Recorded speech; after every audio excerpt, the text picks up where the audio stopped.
જુનાગઢ પોલીસે એક એવા વ્યક્તિનો પર્દાફાશ કર્યો છે જે ફોન પે ની આડમાં ખોટી નકલી એપ દ્વારા લોકોને ભરમાવતો હતો. આખરે આ સ્કેમ કેવી રીતે પકડાણું જુનાગઢ શહેર પોલીસે જણાવ્યું હતું.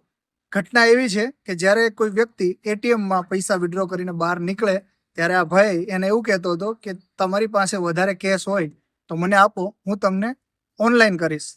આ વ્યક્તિ ઓનલાઈન જ્યારે પૈસા કરતો હતો ત્યારે ફરજી ફોન પે ની એપ યુઝ કરતો હતો. સામેવાળાને બતાવવા માટે એ ઢોંગ કરતો હતો અને QR કોડને સ્કેન કરતો હતો. સ્કેન કર્યા બાદ એમને પૈસા મોકલતો હતો અને ફરી એને સ્ક્રીનશોટ મોકલતો હતો, જુઓ મેં તમારું ટ્રાન્ઝેક્શન કરી નાખ્યું. આખરે જુનાગઢ પોલીસે તેની પાસે ડેમોન્સ્ટ્રેશન કરાવ્યું હતું. ડેમોન્સ્ટ્રેશનનો વિડીયો એ ભાઈનો લાઈવ તમે જોઈ શકો છો, જોઈ લો.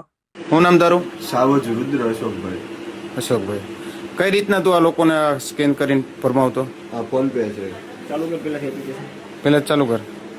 હા આ ફોન પે હા,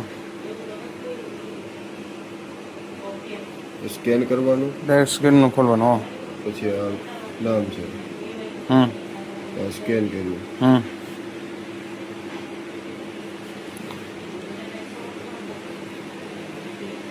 આ નામ આવી હા ગયું. હા. આની અંદર અમાઉન્ટ નાખવાનું, હા ક્યાં હું નાખું? અમાઉન્ટ હા આ બેંકનો હોય, ગમે એ પાસવર્ડ નાખવાનો. હા, અને આ વીએ ગયા. એ રીતના બતાવ્યા.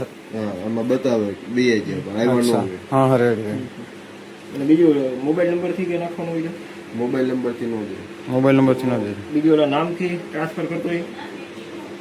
નામથી આમાં આવી રીતના આવે, એ નામ નાખવાનું, નામ નહીં પી એવું અહીં અમાઉન્ટ નાખવાનું. નહીં ઉભા રહે, 50,000 નાખ દે. હજી વધારે દે. 50,000 નહીં, 5 લાખ 50 લાખ કરી નાખ.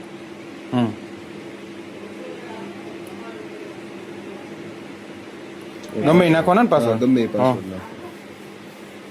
ક્લિયર થઈ ગયું. પેમેન્ટ સક્સેસફુલ બતાવે. મિત્રો, જોયું ને તમે કેવા કેવા પ્રકારના લોકો સ્કેમ કરે છે. ખરેખર આ જે ફરજી એપો છે આ ટેલિગ્રામમાં ઘણી જગ્યાએ ફરી રહી છે. આ એપો મનોરંજન માટે છે. ખરેખર આ એપો એક મજાક મસ્તી માટે કે પ્રેન્ક માટે બનાવવામાં આવેલી હોય છે, પણ ઘણીવાર ઘણા લોકો આનો ઉપયોગ સાચી રીતે કરવા મળે છે અને ગેરકાનૂની રીતે આનો ઉપયોગ કરે છે. આ ભાઈના જણાવ્યા મુજબ આ ભાઈને જ્યારે પોલીસે પૂછ્યું કે આવા કેટલા ગુના આચર્યા છે ત્યારે આ વ્યક્તિએ એવું કહ્યું હતું કે જુનાગઢ સહિત અમરેલી, ભાવનગર કે રાજકોટ કે સુરત જેવા શહેરમાં 12 થી વધુ ગુના આચરેલા છે. તો જ્યારે કોઈ વ્યક્તિ તમને એટીએમમાં પૈસા માટે મળે તો કોઈ પણ વ્યક્તિને આવી રીતે પૈસા ના આપી દેતા. અને હા, કદાચ કોઈ જાણીતો વ્યક્તિ જ્યારે તમને પૈસા ટ્રાન્સફર કરે તો બેંકમાં ચેક કરવાનું ભૂલશો નહીં.